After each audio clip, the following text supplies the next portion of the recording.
going back home for me right now to go to Italy is like going to Cancun for spring break. I will not survive for 72 hours, more than that. Every time I go there, I drink and party as much as I would have done if I stayed there, all condensed in 3 days.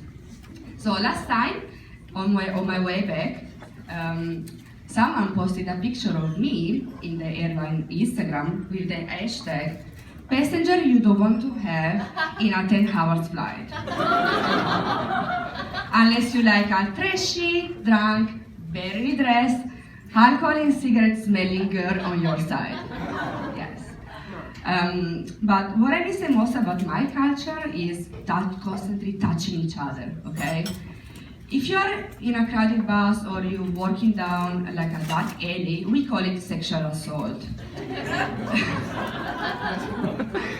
But lately I've been so desperate about human touch that when a guy was handing me over a flyer on the street, I stopped and begged him, please touch me, please let me feel your body. And he was like, yours or mine? Not happening. Language barrier is also a big problem for me. Like, lost in translation has been a huge problem. Like, one example. So I wanted to tell to my brand new English friends that I really wanted to attend my first barbecue ever. So I don't know why they got so excited and turned on when I told them, guys, I would really love to enjoy you all at the barbecue. Gangbang, yeah. So I had to adjust also about expectations about dating here, okay? So most Canadian date I had so far, it was having sex with a Canadian guy coming from Nepal, listening to Nickelback on Spotify. like the premium package of the Canadian experience. So after that, it was also kind of difficult to me understanding like what was the procedure for that, right? So Canadian guys don't promise to love you forever and then cheat on you with whoever is passing by, like Italians do, okay? So actually they don't talk about feelings at all.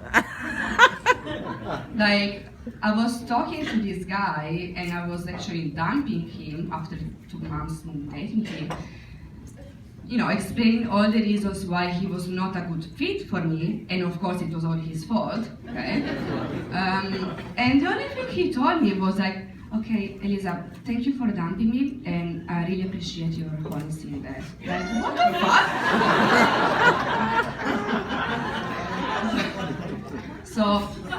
So what I understood is that if you actually manage to have a date, aka if you match in the online dating app of the moment, like Hinge now, and you convince the guy to actually see you in real life, the first thing you need to ask is their number and how many STDs they have.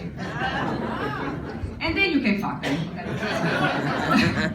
So, another thing was, okay, so if you run out of your clean undies before your weekly laundry, but haven't completed yet the guy's cycle for that week, this is time for narrowing down the number of guys you're seeing. Okay? It's like an interview, second round. Andrew, Mike, Steve, please step forward. Everyone else, I regret to inform you that I'm not proceeding anymore in you.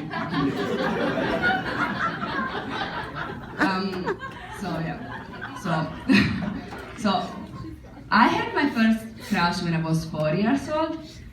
His name was Pietro, and I really thought he was the man of my life, okay?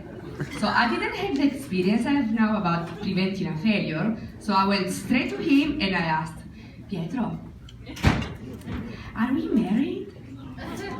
He said nothing and ran away. His mom sent a notification letter to mine stating that his stuffed bear and his mini car collection had to be returned to him. I cut the brakes of the cars and I sent back the teddy bear's ears as a message. Italians know how to send messages. So further back in my life, I was around 6 years old, there was a stage of my life when I really enjoyed the art of hiding and scaring people. So I would lock myself in a closet and I would stay there till someone would open it up and scare them. So sometimes I would wait for hours. Well, not that I had time to explore and play with my mom's personal toys inside. So at some point, I found them so stimulating, okay? So eventually, the real fun was actually staying in the closet. But my mom found me and the toys. She got so mad with me because I was playing riding a horse with the big black one. So after that, I had to get glasses. I don't know if it was because of the vibrators or because my eyes were actually fucked.